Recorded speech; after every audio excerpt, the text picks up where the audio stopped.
Hello friends, তোমরা সবাই কেমন আছো? আশা করি ভালো আছো। আবারও একটা নতুন ব্লগ নিয়ে চলে এসেছি। তো এটা নীল পুজোর পরের দিনের ব্লগ। তো এখানে সবাইকে জানাই গুড মর্নিং। আমি এখানে দেখো পেঁয়াজ আর বেসন দিয়ে বড়া ভেজে নিচ্ছি। তো এ সকালবেলা মুড়ি খাবো। তো এখানে রয়েছে দেখো শসা আর হচ্ছে গিয়ে টমেটো, পেঁয়াজ সমস্ত কিছু কেটে নিয়েছি। আর ছোলা রয়েছে, লেবু রয়েছে, এগুলো সব কেটে নিয়েছি। আর এখানে রয়েছে দেখো কতগুলো বড়া ভেজে তারপর মুড়িটা মেখে নিয়েছি। এখানে দুটো বড়া বেশি ছিল তাই ওদিকে রেখে দিয়েছি রাতের জন্য। তো মুড়ি মেখে খেয়ে নিচ্ছি। দেখো দারুণ হয়েছিল মাখাটা। তারপরে দেখো আমি বড়াটা ভেজে নেওয়ার আগে গিয়েছিলাম বাজারে, দই নিয়ে এসেছি। দেখতেই পাচ্ছ প্যাকেটে এইভাবে দই পাওয়া যায়। এখানে চাল ভিজিয়ে দিয়েছি, বাসমতি রাইস, আর পেঁয়াজ, টমেটো, আদা, রসুন সমস্ত কিছু কেটে নিয়েছি।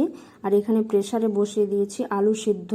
তো আজকে আলু বিরিয়ানি করব। তারপরে এখানে দেখো তার আগে দইটা কেটে নিয়েছি, কিছুটা দই এখানে নিয়ে দই লস্যি বানাবো আমার নিজের মতো করে। তারপরে এখানে দেখো লবণ দিয়ে দিচ্ছি। তো তোমাদের কাছে যদি বিট লবণ থাকে বিট লবণটা দেবে, ওতে ভালো টেস্ট হয়। লবণটা দেওয়ার পর এখানে দিয়ে দিচ্ছি জিরে গুঁড়ো, এটা ভাজা জিরের গুঁড়ো, এটা অবশ্যই দেবে, তাহলে টেস্টটা কিন্তু খুব সুন্দর হবে। তারপরে এখানে দিয়ে দেবো চিনি। দেখো চিনিটা দিতে গিয়ে অকাজ করে ফেললাম, তো এটা পরিষ্কার করে নেব।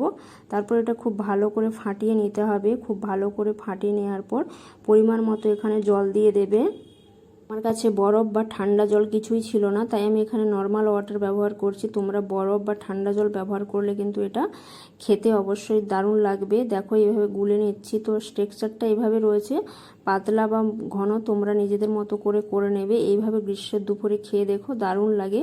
তারপরে দেখো এখানে বিরিয়ানি রেডি হয়ে গেছে। তো বিরিয়ানির লুকটা কেমন হয়েছে তোমরা অবশ্যই কিন্তু কমেন্ট সেকশনে জানিও। দেখো একভাবে নর্মালভাবে বানিয়েছি, ঘরোয়াভাবে। তো আলুগুলো দেখো এইভাবে উপরে রেখেছি, আর বিরিয়ানির লুক এইটা।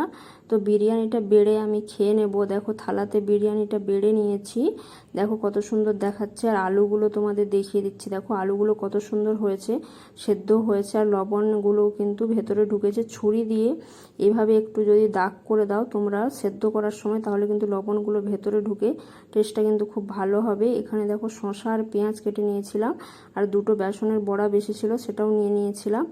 কেমন লাগলো ভিডিওটা অবশ্যই জানিও। আর কার কার বিরিয়ানি খেতে ভালো লাগে কমেন্ট সেকশানে জানিও। আর যদি ভিডিওটি ভালো লেগে থাকে অবশ্যই লাইক, শেয়ার, কমেন্ট করবে। আর চ্যানেলটাকে অবশ্যই সাবস্ক্রাইব করে যেও। আমি খাই বিরিয়ানি, তোমরা দেখতে থাকো ভিডিওটা। টাটা।